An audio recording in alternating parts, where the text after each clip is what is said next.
Ladies and gentlemen, this Rookie of the Year race is going to be generational. Absolutely insane. I cannot wait to watch it go down through an 82 game season. This is probably going to be the closest Rookie of the Year race since Evan Mobley and Scotty Barnes, which happened a few years ago. It's just been awesome to watch these rookies blossom, and I think this year, especially given the fact that we have potentially a few, quote-unquote generational prospects, especially one that kind of looms large, no pun intended, over everybody else.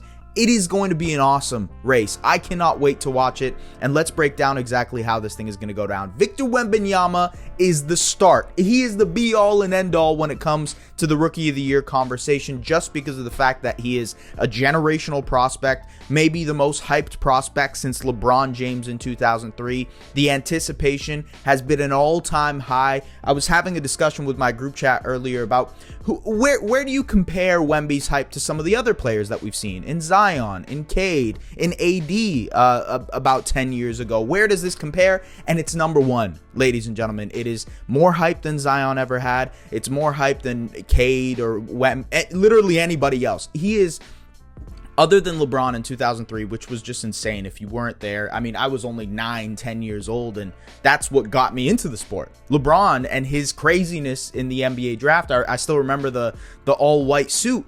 That is what got me into the NBA. And I think ultimately this is going to have a similar effect. Wemby's presence in San Antonio, this alien-like figure with a 7'4" height and 8-foot wingspan who is playing like a shooting guard, that might have the same impact as LeBron James had in 2003 when he introduced basketball to tons of new people. Wemby, through his first 2 preseason games, has been absolutely sensational. Genuinely sensational. He was kind of tipsy-turvy, he was kind of inconsistent in the Summer League, although he had a really impressive second game before he got shut down. But in the preseason, with the Spurs, with guys like Devin Vassell beside him, with guys like Trey Jones beside him, the presumed starters that will be there, Jeremy Sohan as well, Zach Collins, with the actual talent that's going to be on the Spurs roster, with the guys he's actually going to be playing with, Wemby has looked phenomenal. In his first game against OKC, facing off against Chet Holmgren, who we'll get to in a second, Wemby dropped 20 points and 5 rebounds, along with 1 block and 2 steals in 19 minutes of action. Last night against the Miami Heat, he followed that up with 23 points, 4 rebounds, 4 assists, 3 blocks in 23 minutes of action. He also took 15 shots and made 10. He was absolutely insane. You go and watch the highlights. Some of the stuff is unbelievable. The offensive stuff, he's curling off of actions like he's shooting guard. He's receiving pin downs and then coming off of them like he's Klay Thompson. And then on the other side, he's able to, pick and pop as well. He's this rolling guy who can be this gravity kind of dragging people into the paint with him. And that opens up tons of shots for guys like Devin Vassell, guys like Trey Jones, and inevitably guys like Keldon Johnson, who's an excellent 3-point shooter as well. Wemby's gravity has been on full display very early into his Spurs tenure. You can just see that with a guy who's 7'4" and with his dynamism on offense, just his ability to do multiple things, it causes confusion for the defense. They don't even understand. Sometimes there were plays last night against the Miami Heat where they were scared to shoot. They were actually legit. They were like, I don't know how to deal with this situation. He's going to block the shot. There was a moment, a possession there where a couple of guys kind of veered into the corner for a 3-point shot, and Wemby was maybe like 5 feet out, and they got scared. They didn't take the shot. There was another possession where the Heat were in transition, and Wemby was the only guy back, and he opted not to take the layup. He instead kicked the ball out, and they tried to shoot a 3-point shot instead. That is the gravity of Wembanyama on both ends of the floor. He did some absolutely ridiculous things. He had a moment where he passed the ball. It was kind of like a give and go situation. And then as he passed it, I believe it was Trey Jones who lobbed it up to him. And Wemby pretty much jumped from the 3-point line. Like, he took a step in, jumped, and he was there, right there for an alley-oop to the basket. He is breaking the geometry of the basketball court. That is the type of player that he is right now. Genuinely, when you look at defensive coverage, Steve Jones Jr. on Twitter, he brought it up multiple times, but there's moments where he's out of position. There's moments where it's like, oh, Wemby's kind of late on this rotation, or, oh, Wemby missed this rotation, but it does not matter because he is so long. He is able to recover. He is able to kind of overcompensate for that. And we'll see how that transitions through an 82 game season. Maybe teams become more creative with the way they use that. But ultimately, so far, it has been absolutely unreal to watch him essentially be in two places at once on defense. He is a generational defensive prospect. We see that already. I mean, just his ability to block shots, make shots more difficult, scare people from driving to the basket has been sensational. Wemby looks generational through the first two games of the preseason, and I can't wait to continue watching it. It's just going to be awesome. The Spurs are going to be one of the highest league pass teams in the league because of Wemby and his presence, and he's opened up so much more for his teammates already. Devin Vassell was like, I ain't never seen space like this before, if you guys know the Bradley Beal, John Wall moment. But yeah, he was wide open. He was getting daylight he hasn't seen in a Spurs uniform yet, and I think that's going to apply to a lot of the Spurs players. Will the Spurs be better this year? You know, I think their over-under was 24.5, maybe 25.5. Maybe that's changed now since I did my season preview. And I don't know. I think they still have a lot of questions of depth. They're obviously a super young team. It's going to be a lot of moments where they have to figure things out. Wemby is going to have games where he struggles. You know, obviously he's a perimeter threat, right? So sometimes the shooting won't be there. He's shot 3 of 10 from the three-point line in his first two preseason games, so it's not like he's, been knocking them down at an alarming rate, if you will. So they're going to be taking it slowly, and who knows if Wemby starts resting some of these games as well as we get into the thick of the regular season. As I mentioned, league pass teams, this other player, this other potential generational prospect is also on a league pass team, Chet Holmgren and the Oklahoma City Thunder. I was able to go and watch Chet and OKC against the Detroit Pistons in Montreal this week, and honestly, his impact, we got to see him with the starting lineup for the first time ever, right? It was with Shea, it was with J-Dub, it was with Dort, it was Giddey. That was the first time we got to see them alongside Chet Holmgren. And they played this very ultra aggressive style, and they were able to play that style because they have Holmgren at the back line as this rim protecting, shot blocking player. His defensive impact on this team, they were already a good defensive team last year. I think they ranked 13th overall in defensive efficiency. They're going to be much better this year just because they have Chet at the back line. Now, obviously, again, he's still a young guy, much like Wemby.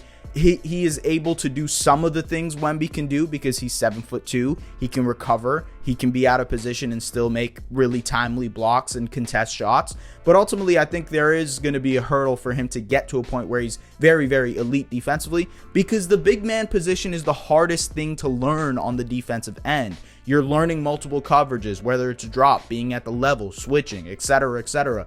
Being able to learn that kind of on the fly is going to be tough. Although Chet has had a year here to kind of watch that process off of the bench, especially because he was injured last year.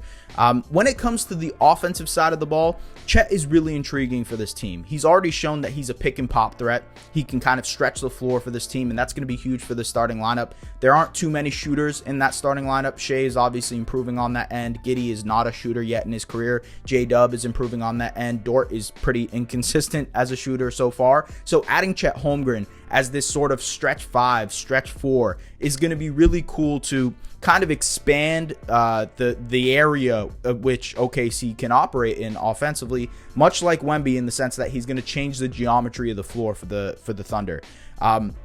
On top of that, he's actually shown an ability to put the ball on the floor, much like Wemby.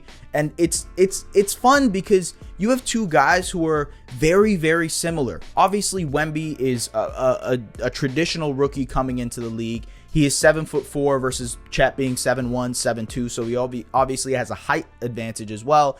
But it's just great to watch these two guys who are very similar in their builds. They're both unicorns. Genuine, truly, they are the most unicorn, alien-type players that we have ever seen in the league, in the sense that they don't operate like conventional big men. They are able to put the ball on the floor and create for themselves. They can shoot, they can defend, and they can sort of play multiple positions because of that.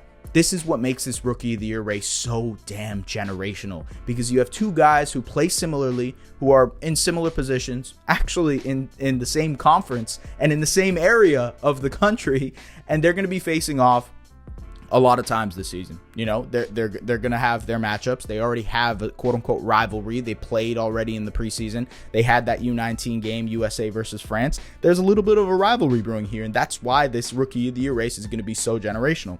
As it comes to Chet and where he plays in this Rookie of the Year race, the big question for me is going to be usage. He obviously is playing on a more talented team, on a better team, with Shea, with Giddey, with Dort, with J-Dub.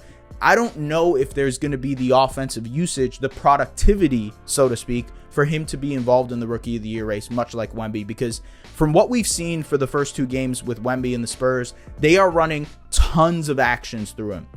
It's not just like we'll see how he looks through the flow of the offense. Yes, it is the flow of the offense, but also the flow of the offense runs through Wemby. When it comes to Chet and OKC, it's more of a process. He's just one person involved in like a mechanism that they have that involves tons of cutting, tons of ball movement, etc., etc. I think I'm kind of, that's the one thing that maybe has me as Chet as the second player in that Rookie of the Year race, just because of usage.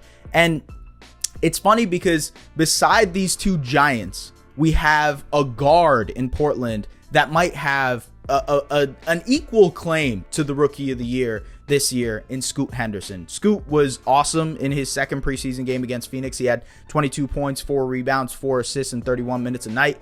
He was honestly electric. I mean, he was great at kind of controlling the pace offensively. He was so bursty, but he was able to kind of control that burst as well and slow his game down. Such a great change of pace guard.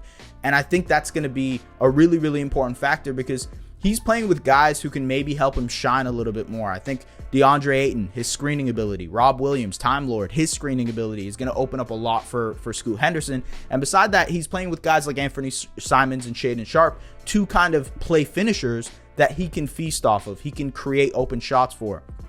Obviously, I think Scoot is going to kind of jump in almost immediately and be the guy for Portland. And it'll be interesting to see how he progresses, especially that 3-point shot. I think that's going to be the big question with Scoot is how consistent of a 3-point shooter is he going to be, and how often is he going to be able to knock down that shot? If that is, I guess, better in his first year, if it looks better than people expected, he's going to be right there in the Rookie of the Year conversation. I think it's going to be a 3-man race between Wemby, Chet, and Scoot, and it's going to depend on usage. It's going to depend on games played. It's going to depend on efficiency. It's going to depend on defensive impact. That's another thing that all 3 of these players share. I think Scoot is a very, very good point of attack defender, especially as a rookie, and how he kind of is able to manipulate that and use that to his advantage as a rookie is going to be awesome. It's going to be incredible to see.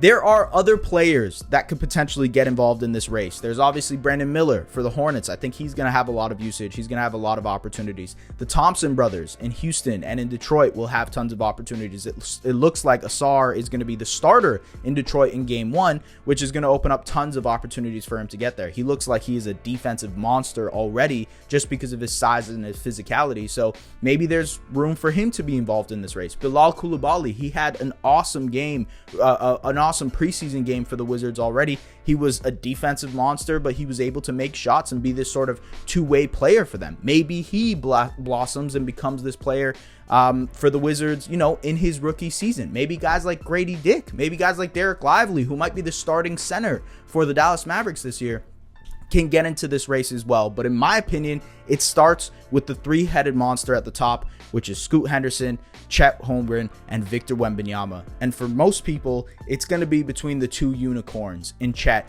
and Wemby. And that's the one that people are going to watch. I know Portland Trailblazers fans are probably like, hey, y'all should talk about Scoot Henderson as well. Absolutely. He's going to put himself in this race just because of his productivity.